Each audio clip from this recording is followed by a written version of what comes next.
This is a new day full of sound and light,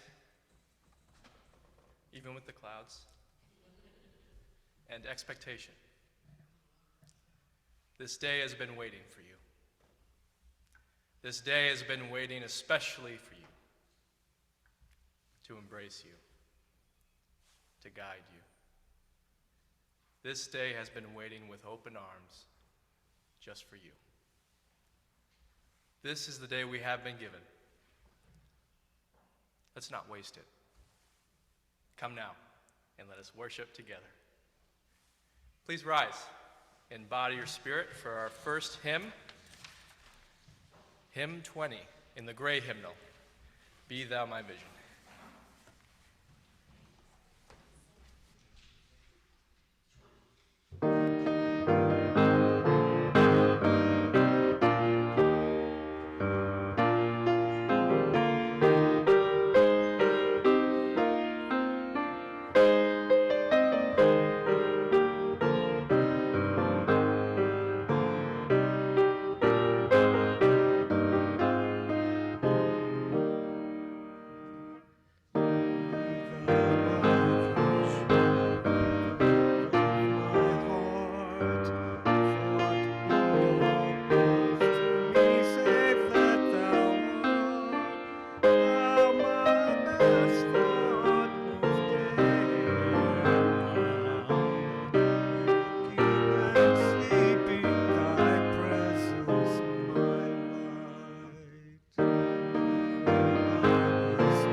You can be seated, or you can stand if you want. It's up to you. I like it. It's good for the energy. It's good for the blood flow. I like being upright when I can. We have many events that are happening throughout the week, including today, after service. After service today at 12:30 p.m., we're going to have a social justice meeting in Schweitzer Hall downstairs, and we're going to include everyone who is joining us virtually. So if everyone could wave, say hi to all our friends who are joining us on Zoom, Facebook, later on YouTube. You're all welcome to participate. We're going to set up a laptop, have a camera, so you can join us. Again, 12:30 right after service. We have a meditation retreat coming up, which I'm very excited about. A good friend and my Zen teacher, Reverend Dyken Nelson, is coming from New York City to join us on Saturday, April 30th, for a half-day meditation retreat from 7 a.m. to noon. Please register beforehand with the office. You can just stop in the office. We're not requiring a minimum charge. It's whatever you can offer. And if you would like to learn more about meditation from the Zen Buddhist tradition and have a good time, I think, of silent sitting, walking, there will be some breakfast provided as well. Join us. But we want to definitely get a registration so we know how many people to set up for, how much breakfast to get, etc. Again, that's Saturday, April 30th. You're all welcome to join me as well this Tuesday at 7 p.m. at Birdfish Brewery in Columbiana. How many of you have actually been there? Yeah, actually half. Great. So it's a fun place. We're going to be talking, this is going to be our final installation of the series about what it means to be both divine and human. And so I'm going to be leading this one on transcendentalism. We're going to look at Emerson's Harvard Divinity Address, given in the refulgent summer of 1838. And it's great. I love talking about this address where he really shook up what it meant to be a minister for a lot of stodgy Unitarians. who believed that reason was the only way forward. And he said, reason is one way forward, but full-bodied experience, direct experience is another way. So join me, again, Tuesday, 7 p.m. at Birdfish Brewery. It's open to anyone. And we could use RE volunteers. Kathleen, mind raising your hand? We're looking for a volunteer only once a month. So if you're willing to help with our kids, with our youth during service, just one Sunday a month, please talk to Kathleen Hogue. And for our young people, we're going to welcome you to join Kathleen after the time for all ages. And finally, we're going to be talking in May about nurturing beauty. Nurturing beauty. I look around and I see a beautiful city, one of the greatest cities in the world, Youngstown, Ohio. And I'd like to find ways to nurture it. Will you join me in nurturing beauty in May? You can join me on Zoom this coming Wednesday at 7 p.m., where we're going to be planning our worship services around the theme of nurturing beauty.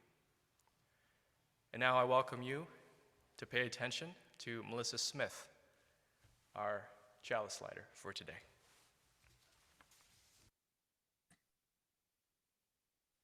Our theme for the month of April is awakening, which is a very fruitful topic.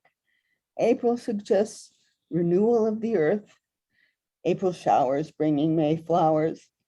It can be seen as a time of sexual awakening, of birth, of new life coming into being.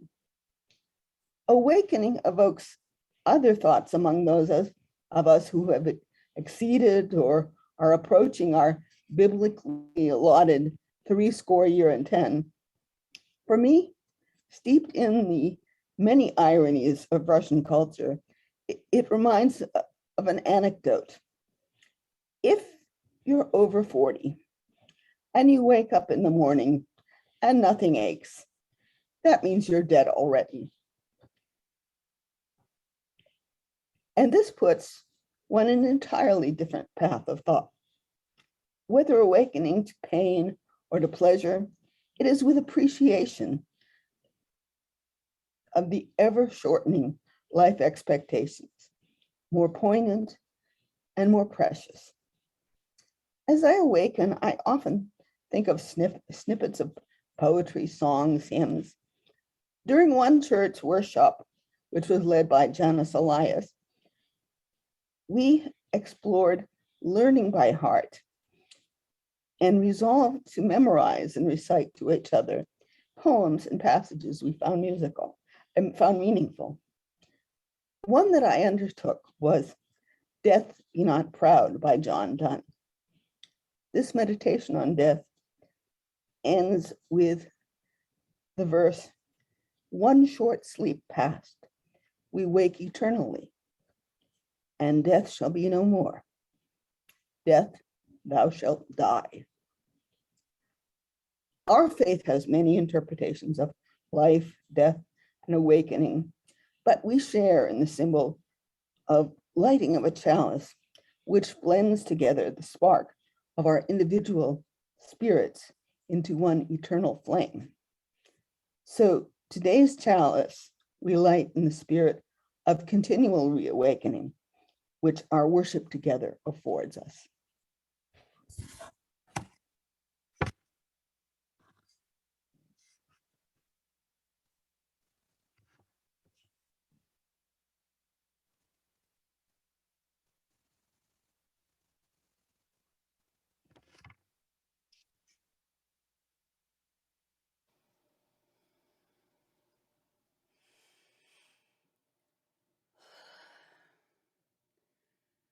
Hi, everybody.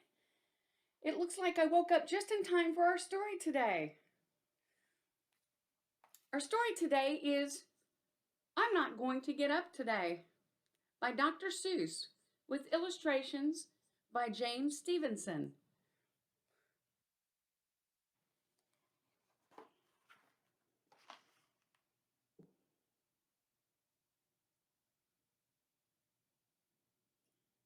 Please let me be. Please go away. I am not going to get up today. The alarm can ring, the birds can peep, my bed is warm, my pillow's deep. Today's the day I'm going to sleep. I don't care if kids are getting up right now all over town. I'm the kid who isn't getting up. I'm staying down. All around the world, they're getting up, and that's okay with me. Let the kids get up in Switzerland or Memphis, Tennessee. Let the kids get up in Alaska and in China. I don't care. Let the kids get up in Italy. Let the kids get up in Spain. Let them get up in Massachusetts and Connecticut and Maine. Let the kids get up in London and in Paris and Berlin. Let them get up all they want to, but not me. I'm sleeping in. I've never been so sleepy since I can't remember when. You can take away my breakfast. Give my egg back to the hen. Nobody's going to get me up, no matter what they do. Today's my day for woozy, snoozy. Zzz. You can tickle my feet. You can shake my bed. You can pour cold water on my head. But you're wasting your time, so go away. I am not going to get up today. In bed is where I'm going to stay, and I don't care what the neighbors say. I never liked them anyway. Let them try to wake me. Let them scream and yowl and yelp. They can yelp from now till Christmas, but it isn't going to help. My bed is warm, my pillow's deep. Today's the day I'm going to sleep. I don't choose to be up walking. I don't choose to be up talking. The only thing I'm choosing is to lie here woozy snoozing. So won't you kindly go away? I am not going to get up today. You won't get me up with the strawberry flip. You won't get me up with the marshmallow dip or a pineapple butterscotch ding dang do. My tongue is asleep and my teeth are too. You can try with dogs and roosters. You can try with goats and geese. But I'm going to go on snoozing. You can bring in the police. You can print it in the papers. Spread the news all over town. But nothing's going to get me up. Today, I'm staying down. You can shoot at me with peas and beans. You can bring in the United States Marines. You can put the whole thing on TV. But I won't get up today. Not me.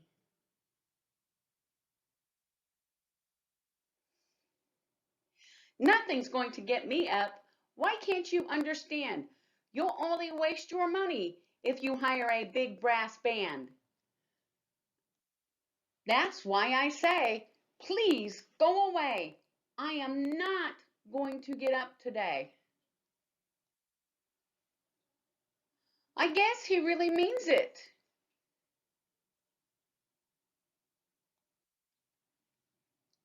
So you can have the egg.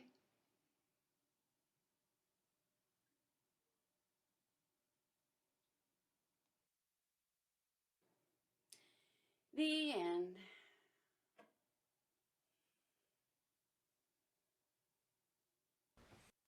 Our youth can now join Kathleen while we recite our covenant, which is in the order of service.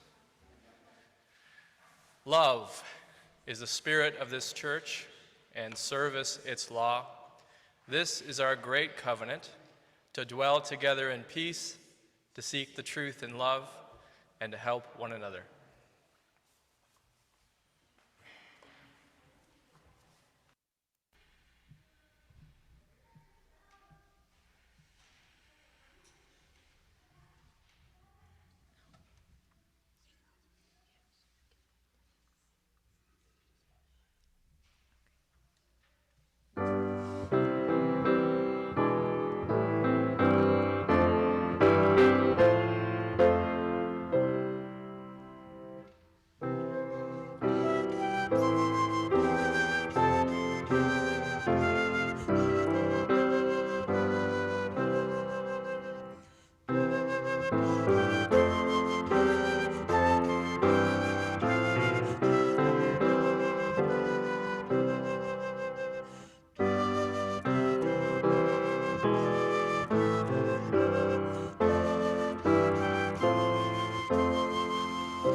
Each month, we donate all loose cash and unmarked checks put in the offertory plate to a nonprofit organization whose mission and actions are consistent with UU principles and the mission of the UUYO.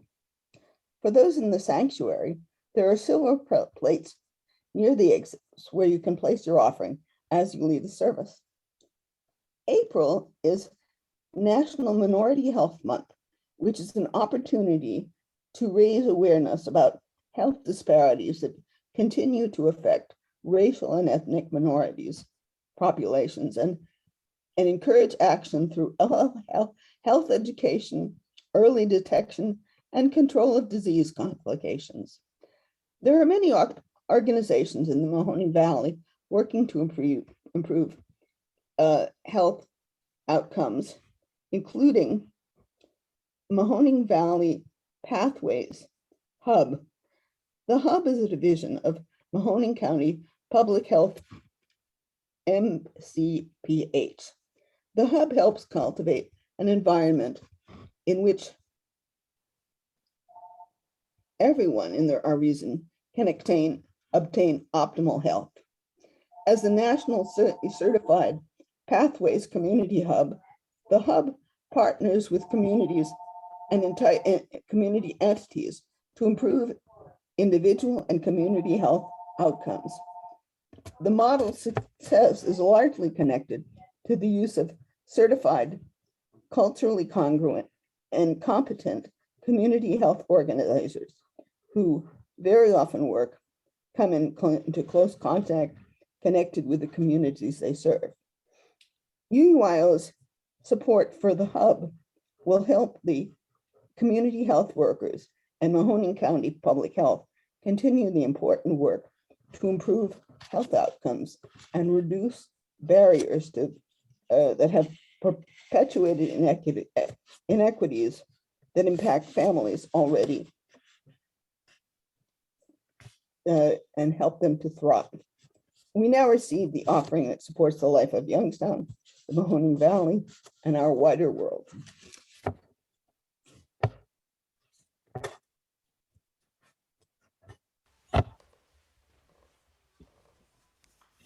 I can hear the kids playing, having a good time. Please join me in a time of silent meditation for just a few moments.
Sonnet number 73.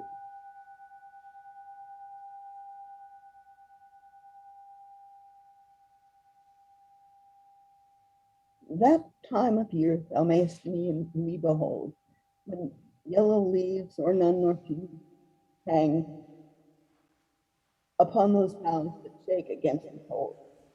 There room fires where late birds sang. In me thou seest the twilight of such day, as after sunset fadeth in the west, which by and by black night must take away, death's second self, which seals up all in rest. In me thou seest the glowing of such fire, as on the ashes of its youth doth lie, as the deathbed whereon it must expire, consumed with that which it was nourished by.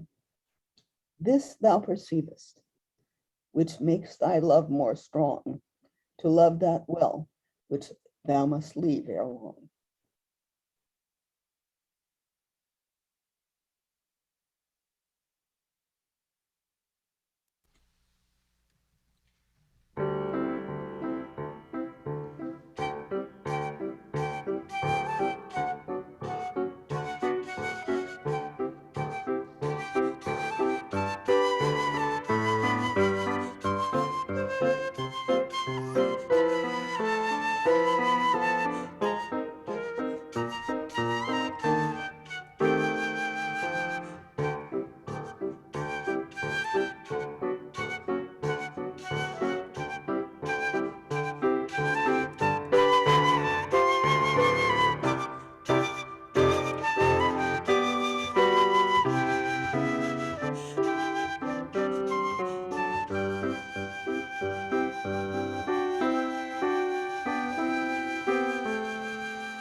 Is anyone here awake?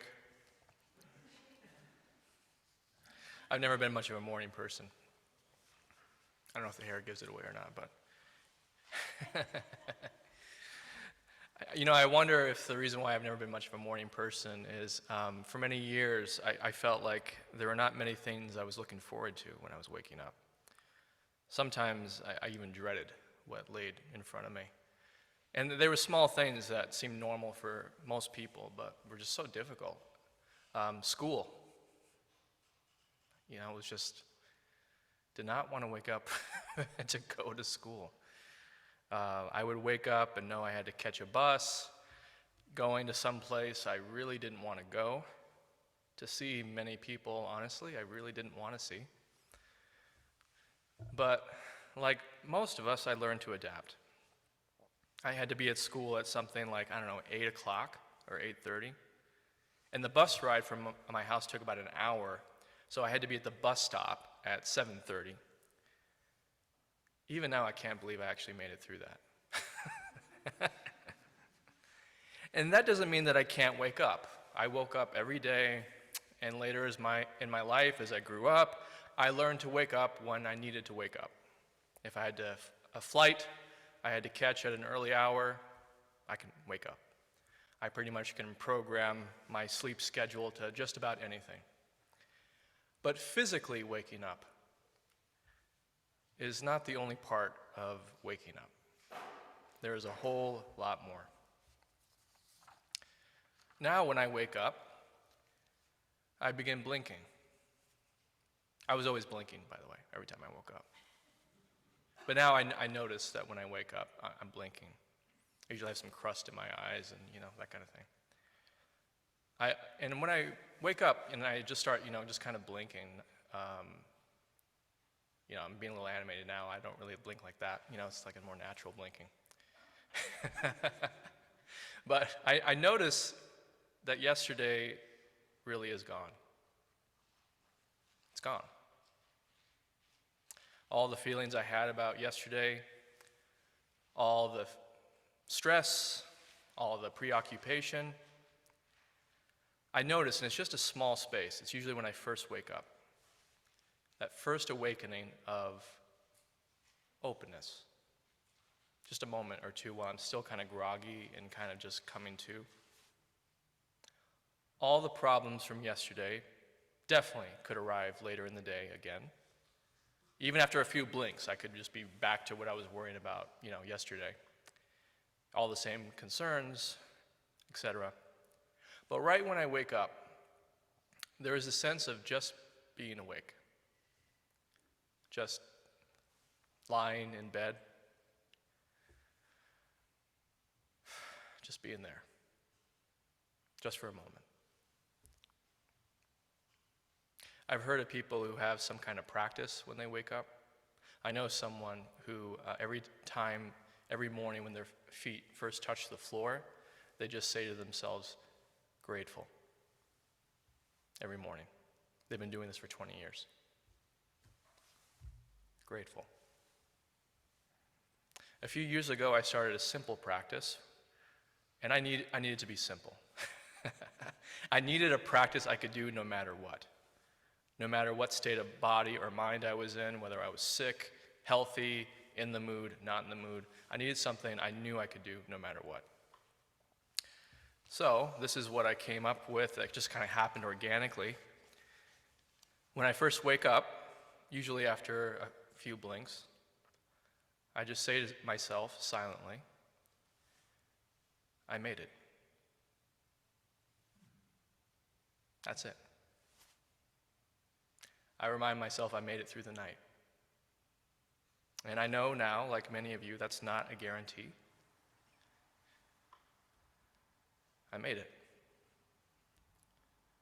I've already achieved the most important thing today. I'm alive.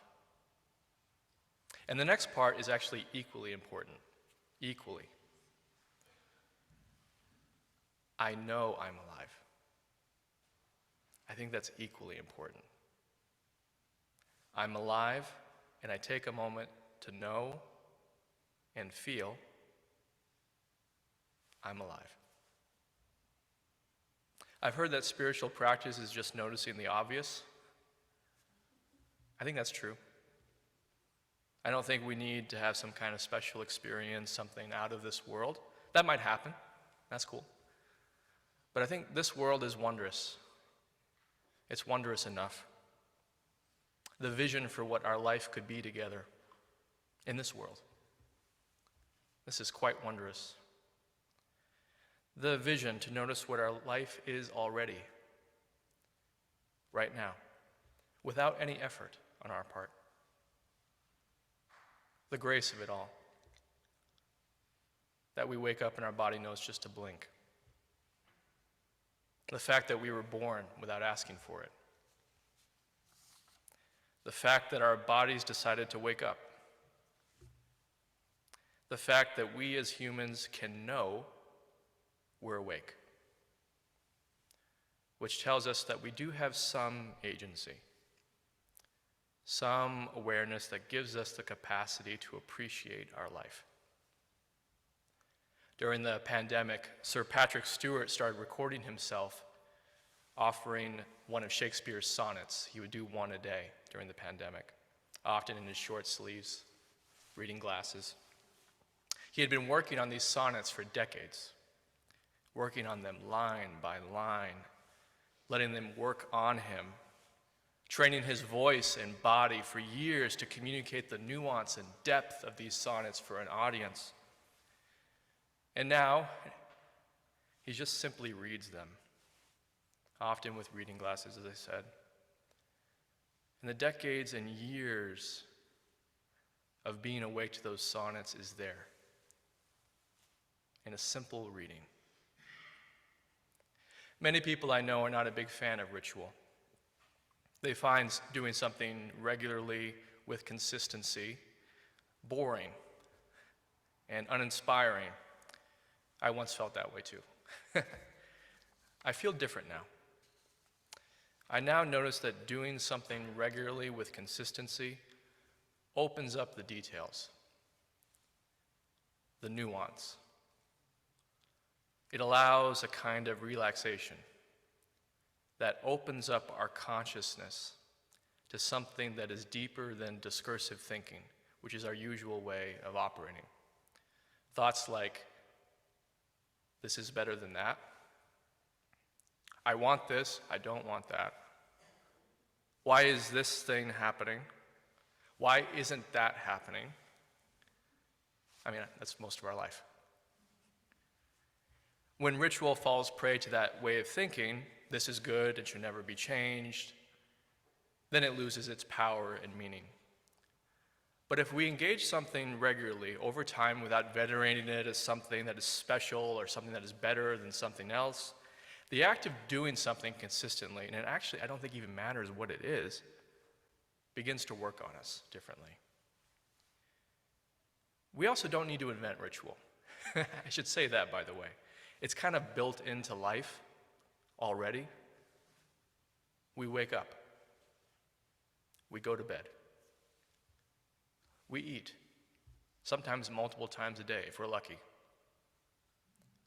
We wash our hands. We use the restroom. We use our phones.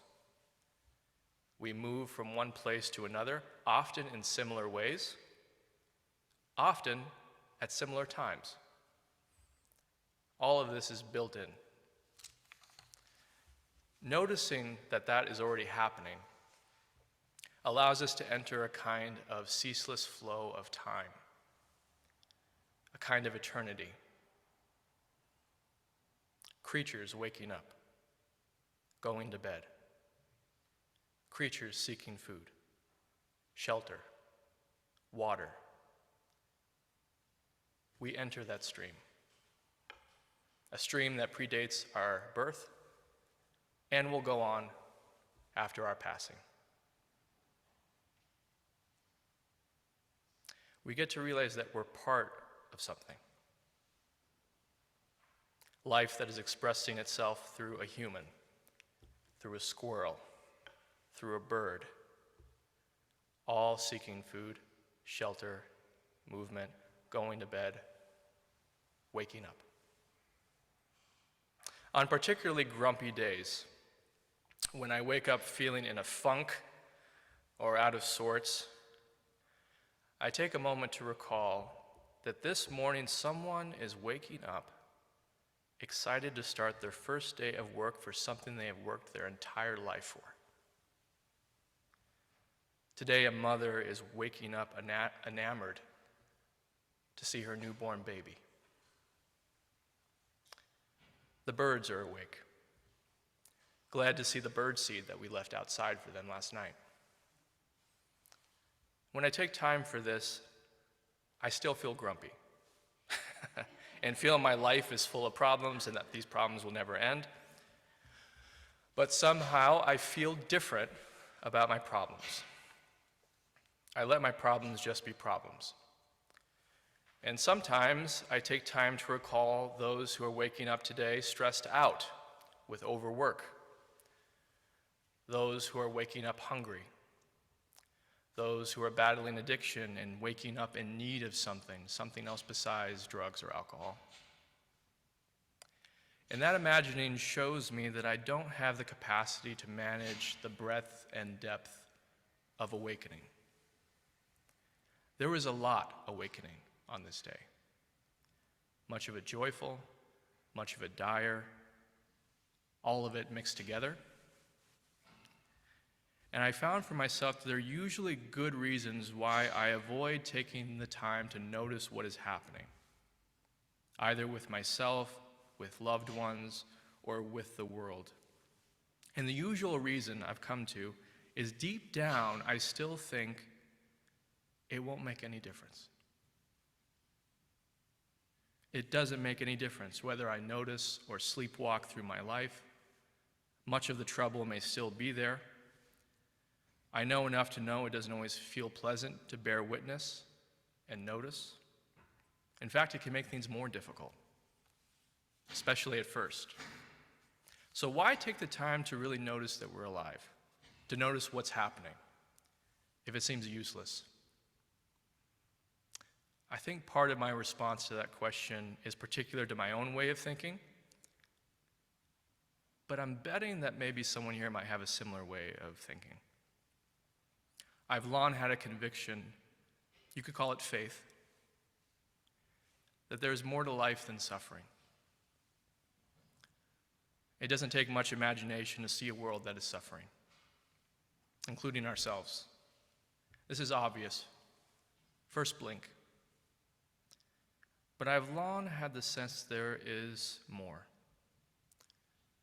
Not something that covers up or bypasses suffering, but something that is just as real, just as potent, just as awake. Many of you know the root of compassion is to suffer with, to endure passion, including unpleasant feelings or sensations with. But I think it's actually an art to live with compassion without tiring ourselves out or adding to our own suffering through fatigue. There is a lot that is overwhelming, especially right now. I mean, look at the last 2 years. Regardless of social station, regardless of race, regardless, it is a brutal, brutal 2 years. And often it can do the exact opposite of compassion when we inundate ourselves with images and sounds, unless I think we recall a critical piece of information. We are participants in it. Truly participants. We are not bystanders looking on at a world that is burning. We are not neutral bystanders looking at our own lives with complete neutrality, just being there. By noticing our life, noticing when we wake up that we're alive, we have the chance to be participants in our life. We no longer become only victims. We no longer believe that life is only something that happens to us, and that the way we feel about what happens is predetermined and obvious because everyone feels that way. We notice the nuance of it. We notice that our responses to our life and to the world are often predetermined and obvious. They follow clear patterns, habits. But following a habit blindly is not the same thing as actually engaging in our life. Because choosing to engage with our life is much like going on a journey without knowing for certain where we're going. Much of the pain in the world and much of the pain in our life is the feeling of certainty, the idea that we know what will happen. Have you noticed that those who predict the worst are considered realists? We actually believe that that is what is real, what it means to be real. We don't need to wake up to our life because we already know where this is headed, and it's not good. And I'm not saying those predictions are wrong. They very well may be correct. They may be right. A sane person would predict that we are all going to die at some point. Many of us sooner than we would like. I think that's a reasonable assumption, even though it's a tough one. But it's the second assumption that often goes with a prediction like that I invite us all this morning to question. The assumption that it is set in stone how we're going to experience that, how we're going to feel about it, what those feelings will mean for our life. That truly is open and unknown. And by noticing we're alive in simple ways, we touch that place of openness. We touch the possibility of the unknown. And that place of openness doesn't necessarily change what happens. It doesn't change the plight of refugees. It doesn't reverse a cancer diagnosis. But it does something which I fear is under threat in the times we're living in. It restores curiosity. What is it like to live knowing we'll die? What is it like to live alongside others who are so full of gratitude and so full of grief? What is it like to be ourselves on this day, at our current age, in our current circumstances? The beautiful thing is no one can truly answer that question for you. But if you can wake up before it's too late, you can find your own answer. And it only takes a blink. Being curious what it means to be you, what it means to be alive. And if you don't like the answer, keep blinking. Stay curious. The answer is never set in stone. Please pray with me. Actually, you know what? Let's sing a hymn together. Please rise and bow to your spirit. What wondrous love in the gray hymnal. I believe it's hymn 18, one of my favorites.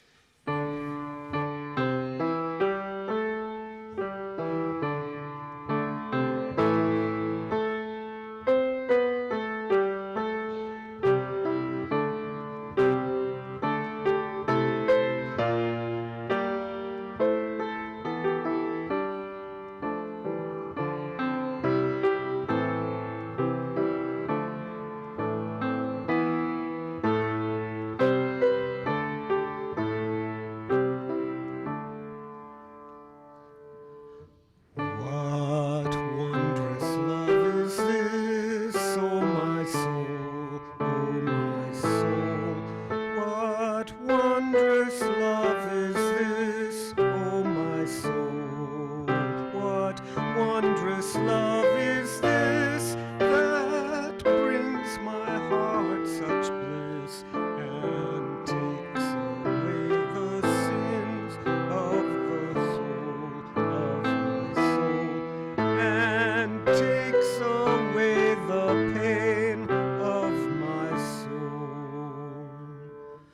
When I was sinking down, sinking down, sinking down, when I was sinking down, sinking down, when I was sinking down beneath my sorrow's ground, friends to me gathered round, oh my soul, oh my soul, friends to me gathered round, oh my soul.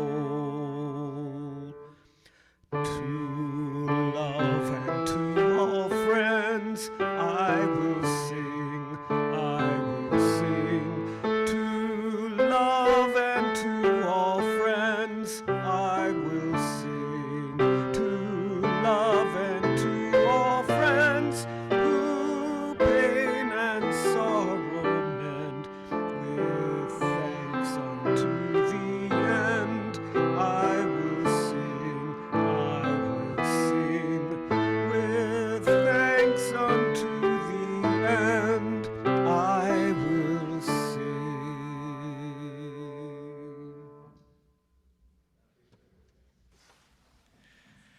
Spirit of love, until our last breath we will thank you. Until our last breath we will sing. Thank you, thank you, thank you. Thank you for all the friends we have and all the friends we have yet to meet. Thank you for allowing us to be part of this world at this time in history. Please open up our hearts and our minds, and please help us to discern what is good and true and compassionate toward ourselves and toward each other. Please give us the power of creativity, the power of imagination, the power of unbridled thought and feeling for the good. All this we pray. Amen. You're not done yet. Some of you stayed up, I saw that. Please join me, ceaseless flow of endless time.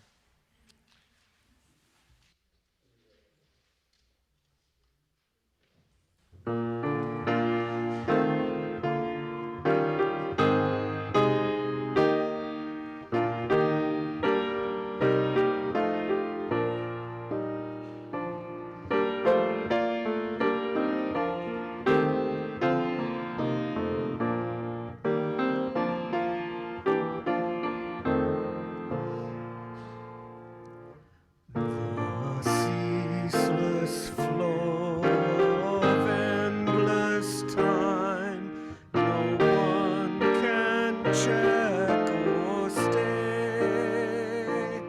We'll view the past with no regret, nor future with dismay. The present slips into the past, and dream-like melts away. The breaking of tomorrow's dawn begins anew today. The past and future ever meet in the eternal now, to make each day a thing complete shall be our New Year vow.